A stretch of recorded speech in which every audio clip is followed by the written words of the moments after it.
আজকে শুক্রবার, সাপ্তাহিক ছুটির দিন, কিন্তু আমার কোনো সাপ্তাহিক ছুটি নাই, কারণ শুক্রবার হসপিটাল লাইনে কোনো ছুটি দেওয়া হয় না।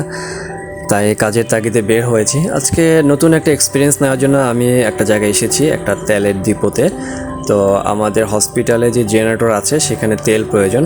শুনেছি যে শনিবার সকাল 8টা থেকে রাত 8টা পর্যন্ত বিদ্যুৎ থাকবে না, তাই জেনারেটরে তেল রিজার্ভ করার জন্যই পেট্রোল পাম্পে আসা।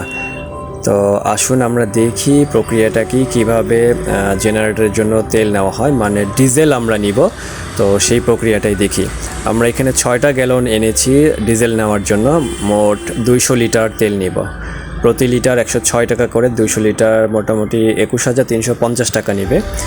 তো অটোতে করে আমরা 6টা গ্যালন আনলাম। মোটামুটি 30 থেকে 40 মিনিট সময় লাগবে 6টা গ্যালন ভরার জন্য। আজকে ডিজেল নেওয়ার জন্য আসছি, আমার বাসা খুব কাছে, বাস স্ট্যান্ডে অবস্থিত আমির হোসেন পেট্রোল পাম্পে। তো এখান থেকে হসপিটালের জন্য ডিজেল আমরা নিয়ে থাকি। আজকে আমি ফার্স্ট টাইম আসলাম আমার এক হসপিটালের ওয়ার্ড বয় শরীফের সাথে। আর এমনিতে এখানে আমার আসা হয় আমার বাইকের জন্য, অকটেন নেওয়া হয়, বাসার পাশে অবস্থিত। তো আমাদের ডিজেল নেওয়া শেষ, কাউন্টারে এসে টাকা পে করছি। পেট্রোল পাম্প থেকে চলে আসলাম আমার কর্মস্থল রেইনবো হসপিটালে। তো এখন ওয়ার্ড বয় শরীফ ডিজেল ভরবে জেনারেটরে। তো আমরা দেখি, চলুন কিভাবে ও ডিজেলগুলো ক্যারি করে হসপিটালের জেনারেটর যেখানে আছে সেখানে নিয়ে যাচ্ছে, আর ওর মুখে কিছু কথা শুনি।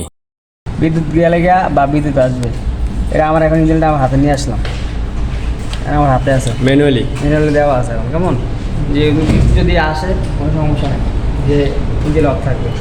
আবার যখন বিদ্যুৎ চলে যাবে তখন যে কোনো মতো অনলাইন দিয়ে দিলাম আমি, চালু হয়ে গেল।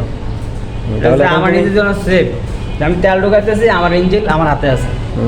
তাহলে এখন তেল ভরার সময় তুমি জেনারেটর ম্যানুয়াল করে নিচ্ছ, তাই তো? হ্যাঁ হ্যাঁ।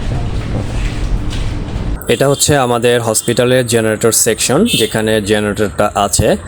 আর শরীফ ওয়ার্ড বয় পাশাপাশি জেনারেটরের টুকটাক দেখাশোনা করে থাকে। কিন্তু ও যেই কাজটা করছে এটা খুব কষ্টসাধ্য একটা কাজ। জেনারেটরের জন্য তেল এনে সেটা ক্যারি করে তারপর আবার জেনারেটরে লোড করা খুব কষ্টের একটা কাজ। আমি ফার্স্ট টাইম দেখলাম যে আসলে কিভাবে লোড করতে হয়। চলুন আমরাও দেখি যে ওর কাজটা কিভাবে সম্পন্ন হয়।